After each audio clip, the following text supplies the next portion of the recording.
ñëpp xam nañ ne le renversement de Bachar el-Assad n'était pas au goût de l'Iran. C'était vraiment un cauchemar pour l'Iran. Mais Hamas da kaa saluer, Hamas da ko manifester, dafa manifester sa joie et tout. Loolu yëpp lu mu lay wan mooy, il y a des questions sur lesquelles yoo xamante ne Hamas ak Iran ils sont pas d'accord là-dessus. Donc allié de circonstance la ak la cause palestinienne moo tax Hamas wala Iran autorisé Hezbollah pour mu jàppale Hamas militairement. Parce que Hezbollah la Iran doon armé pas la Hamas. Yenn roquettes yeeg yenn affaires yi Hamas doon am Hezbollah ñoom ñoo ko doon jox Hamas en contrebande. Bon, am na ku ñu rey ci guerre de 6 jours bi am mu ngi tudd Haj Ramadan c'est un Iranien ñu ngi ko reyee xum yaakaar naa tapé leen turam léegi da ngeen ko gis turam dëgg Mohamed Izzadi la mais Haj Ramadan lañ ko daan woowee moom moo nekkoon Hamzatul Wasl maanaam le trait d'union bi nga xamante ne moom moo daan dox diggante les résistances les factions de résistance palestinienne ak les gardiens de la révolution le corps des gardiens de la révolution c'est lui qui a joué le rôle en fait pour coordonner l'aide militaire pour coordonner yenn subventions yeeg yooyu léegi nag bi ñu demee ba Hezbollah affaibliru ci Syrie parce que seen expansion bi ñu def ci Syrie dafa ubbi benn brèche bu yaatu bu gars yi mën leen infiltrer et tout Iran il fallait mu gën a ceinturer waat Israël le 7 octobre en réalité Iran yëgu ko pays arabe yu bari tamit yëguñu ko waxuma ne kenn yëgu ko mais am nañu ko yëgul maanaam le Hamas a pris beaucoup de monde de court bett nañu bari maanaam il les a mis devant le fait accompli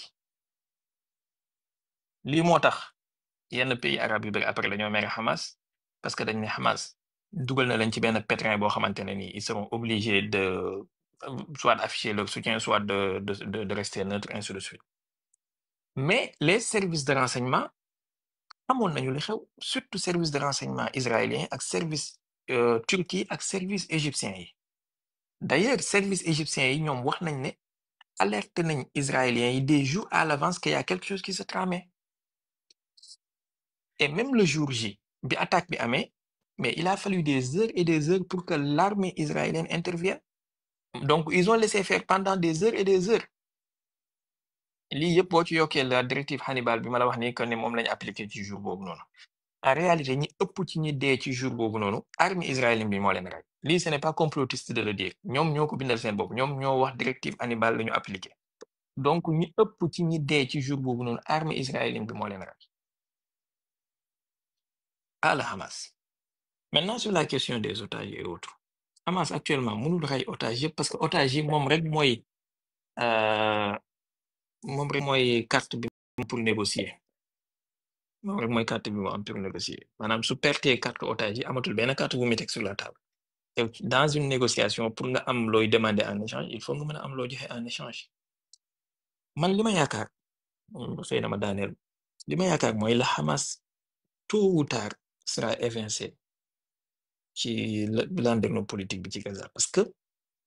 li ko encercler actuellement moo bëri te façon stratégie yu mel ni wala stratagème yu mel ni yàgg nañ koo gis benn réew bu créer benn problème pour après ñëw combattre problème bi ñun ñëpp xam nañu ne Al-Qaïda américains yi ñoo ko créé pour après dem combattre Al-Qaïda Daesh américains yi ñoo créé ñoo encouragé et favoriser son émergence pour après ñëw combattre ko ainsi de suite donc Hamas sera évincé de la bande de Gaza parce que sa tête dirigeante lépp liquidé nañ leen à la fois politique et militaire ci militaire bi Yahya Sinwar moo fa nekkoon ak Mohamed Daif ak Mohamed Sinwar le frère de Yahya Sinwar ils ont tous été tués fi mu toll nii ci bande de Gaza y a pas un dirigeant militaire digne de ce nom booy mën a wax sur le plan politique Ismaël Haniyeh moo nekkoon le chef du bureau politique liquidé nañ ko fi mu toll nii yaakaar naa kenn moom moo fa des donc dañ koy gën a affaiblir de plus en plus te jàpp naa ne configuration politique bi amaat ci biir Israël ce sera sans Hamas ci biir Palestine kon du moins ce sera sans Hamas parce que sinon les pays arabes actuellement te information bu ngeen mën a vérifier la aussi Égypte ak Jordanie ñu ngi former ay jeunes di leen entraîner pour seen vocation mooy prochain état palestinien bi ñoom ñooy garantir sécurité bi maanaam policier ak gendarme ak yu mel noonu façon kii bi mel noonu ñu ngi nekk di former actuellement dans des camps de formation ce qui veut dire que le Hamas sera remplacé par ces groupes-là donc ñoom déjà ils se projettent dans l'après-Hamas voilà man kay fi mu toll nii Hezbollah lay tiital et malheureusement depuis qu'ils ont perdu Hassan Nasrallah ak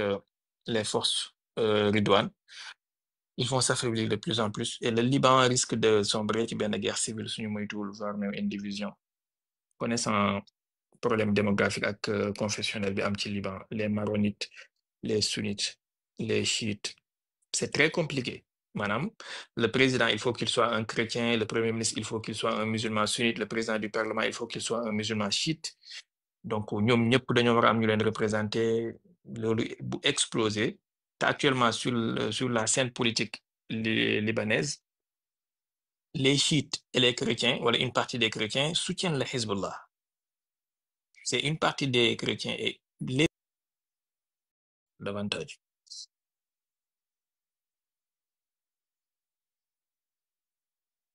macha allah macha allah macha allah maa nag dama doon dégg sëñ Cheikh Baye ñuy wax ne Hamas dafa nekk parti boo xam ne moom li mu gëm mooy que ne état Israël wurta exister donc Palestine moo war a am entièrement Palestine Israël moom tamit parti bi nga xam ne moom la Netanyahu nekk gëm même chose nga xam ne moom dafa gëm ne état Israël moo war a exister ci kaw territoire bi yëpp. par contre Yasser Arafat ñoom seen parti boobu noonu ñoom gëmoon nañ ne xëy na ñaari état mën na nekk. ñu wax ne kon Israël intérêt moo nekkoon ci jàppale Hamas parce que le fait que moom mu gëm même kii ne ñaari état wurtu am kooku moo ko arrangé pour mu jàppale ko te it nag day daal doon nit koo xam ne xam na ne ba ilaa yom diin day xeex ak moom te xëy na moom mooy ëpp doole bu xeexee kon xëy na kooku moo koy intéressé pour mu mën a continuer di xeex pour jël territoire bi nga xam ne moom la soxla gisin boobu yow dégg nga ko ci wala. si dégg naa ko dafa mel ni effectivement noonu la demee parce que Israël noon buy xeex ak noon bu koy contre dafa am benn livre boo xam ne su ngeen ko mënee lire mën ngeen ko ut ngeen lire ko ki ko bind mooy Pierre Connaissant mu ngi tudd la fabrication de l'ennemi la fabrication de l'ennemi daf lay jàngal comment état yi wala service de renseignement yi naka la ñuy fabriquer un ennemi pour après ñëw combattre ennemi boobu noonu léegi bu ñuy fabriquer ennemi bi nag dañuy xool li nga xamante ne ni ñoom moom mooy seen casus belli ñu fexe ba ennemi boobu épouser idéologie boobu di ko waxee di ko doxee donc effectivement Hamas problème am wala benn partie ci Hamas mooy l'aile dure de Hamas ñoom seen problème mooy Israël ne doit pas exister il y a que la Palestine qui doit exister alors que l'aile OLP de Yasser Arafat ñoom mooy solution à deux états te solution à deux états boobu arrangé wul Israël surtout l'aile dure israélienne bi nga xamante ne moom mooy les sionistes révisionnistes bu Jabotinsky ak ñoom Netanyahu ñi donc lépp luñ mën pour dooleel aile dure Palestine bële pour mën a continuer di leen combattre moom lañ doon def te loolu xam nañ ne tant que combat mu ngi am tant que guerre mu ngi am seen avantage la parce que ñoom ñooy am armes yu sophistiquées yi ñoom ñooy am soutien politique occidental ñoom ñooy am soutien diplomatique àdduna bi ak soutien financier et on a vu le résultat donc ça fait l'affaire de Netanyahu et c'est vraiment dommage léeg-léeg dafa am yoo xamante ne intelligence politique lay laaj maanaam même parmi les pays musulmans ñi nga xamante ne ni dañoo nekk naan Israël ne doit pas exister man je pense que c'est manque de réalisme politique la am na yoo xam ne c'est des faits accomplis il faut accepter la réalité réel politique mooy Israël tey c'est un pays nucléairement armé kenn mënu ko rayer de la carte sans que nga am ay conséquences donc il faut faire avec loolu tax les Iraniens bi ñuy dérouler seen stratégie n'a jamais été de rayer Israël sur la carte seen stratégie ça a toujours été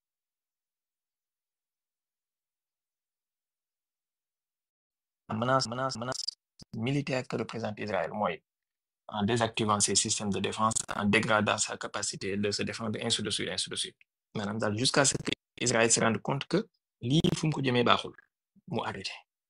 voilà et y a même les partis politiques yi nekk ci biir Palestine actuellement loolu dañu war a rendre compte xam ne solution à deux états moo war a mën a am wala ñu def état multiconfessionnel waaleykum salaam Seydou Lunis na nga def Ashirazi donc nañ def état multiconfessionnel def un état parce que biir Israël ci biir Knesset am na ay parti arabe yu fa nekk dis-les qu'ils sont minoritaires. waaye nag man je pense que loolu su amee tamit du arranger arabes yi parce que du arranger les musulmans aussi ndax les juifs feront tout même su jaree créer ay attentats sous faux drapeau pour accuser les musulmans pour mën a def répression danañ ko def donc je pense que solution à deux états bi moom mooy gën a kii mais problème bi ci am aussi mooy solution à deux états bi su amee tey si ban frontière la ñuy dem ndax soo ne frontière 1967 ngay dem ça veut dire que Israël dina reculer waat lu bari ci ay positions yi mu nekk actuellement Israël xalaatul loolu Israël xalaatul loolu te américains yeeg occidentaux naafeq yi xalaatuñu loolu tamit ndax les frontières de 1967 ça veut dire toute la bande de Gaza ba côté Ashkelon ça veut dire la Cisjordanie ak Jérusalem Est ak xawma lan ak lan maanaam des positions yi nga xamante ne ils sont actuellement sous le joug israélien ak ñi nga xamante ne mooy les colons Israël xalaatul loolu su fekkee plateau du Golan bi nga xam ne moom la occupé ci Syrie depuis des décennies xalaatu koo delloo te kenn deful pression ci kawam pour mu delloo ko naka ci ay coin ci biir Israël ak ci biir Palestine donc il faut être réaliste ndax les peuples palestiniens actuellement li ñu am ci territoire dina leen doy ñu nangu ko accepter le fait accompli wala dañuy entêté wu ci ne frontière 1967 la ñuy bëgg a dem ça sera une impasse politique pour un siècle à l'avance encore wax dëgg yàlla c'est compliqué de problème bi yaakaar naa mooy problème géopolitique bi gën a compliqué ci àdduna bi te li ko waral yëpp nag malheureusement français yi seen loxo jugu ci anglais yi seen loxo jugu ci de jour en jour je comprends de plus en plus lu tax bàyyi ñu soo xoon bi baari sa daaril fasiqina ku saala vraiment parce que ñu titee les français Israël du am arme nucléaire Israël su amuloon arme nucléaire yenn yi muy def du ko sañ a def ci àdduna bi maanaam li muy def nii yëpp bokk na ci li ko sañ loo def mooy nucléaire bi moi ndax xam na ne le nucléaire est dissuasif te c'est grâce à la France que Israël am arme nucléaire ak Lyndon Johnson bien sûr ginnaaw bi ñu rayee Kennedy parce que loolu tamit bokk na ci li tax ñu éliminer Kennedy parce que dafa nekkoon il s'opposait à l'armement nucléaire israélien wax nga dëgg de dossier bu compliqué la de man de sama jugoon maa ngi doon dégg Magrigoor di wax ne ñaari état gëmul na dana yomb ndax Israël bëgg ko te li Israël bëggul ñu ko ciy jàppale moom ñi am doole la ñu doon ci àdduna bi benn état bi tamit arrangé wul Israël ci beneen côté mooy bu fekkoon ne jullit ñi ak ñëpp dajaloo nañ élection am tey jii bu fekkee ne maanaam jullit ñi dañoo féete benn côté première élection état juif moom kenn dootu ko wax day kii day ndax contrôle sax dootuñu ko am te ñoom contrôle lañ bëgg donc kon li am lenn la mooy Israël benn option la mooy fexe ba contrôler fépp parce que fi mu ne boo xoolee li tax mu doon def le tout pour que gars yi dugg Égypte wala ñu dugg Jordanie wala fenn te nanguwul maanaam espace bi mu soxla woon pour xeex ak Hamas maanaam néewu leen woon kaay leen ci côté Israël bi côté bi mu contrôlé donc nañ génn la doon wax chaque fois moo tax bëggut a xam naa daal li ko arrangé wul bari na moom daal li ko arrangé jàpp naa leen képp la mooy li nga xam ne moom la ñëpp jàpp na daal impossible mooy génne leen foofu yëpp te occupé territoire bi. c'est ça te xam nga les arabes ngeen baal ma ci kàddu gi mais démographiquement dañoo mën a am doom yu bari et avec la politique démographique de l'islam un homme peut avoir jusqu'à 4 femmes dañuy jur ay doom yu bari et tout donc facilement mën nañu surpeupler bu fekkee benn état moo am facilement mën nañu overtake démographie bi ba su élection amee wala référendum ñu gagné leen ci lu yomb donc c'est pas un problème pour un musulman arabe mu am 10 enfants alors que politique israélienne c'est comme la politique occidentale un homme une femme 2 enfants maximum et tout ça fait pas l'affaire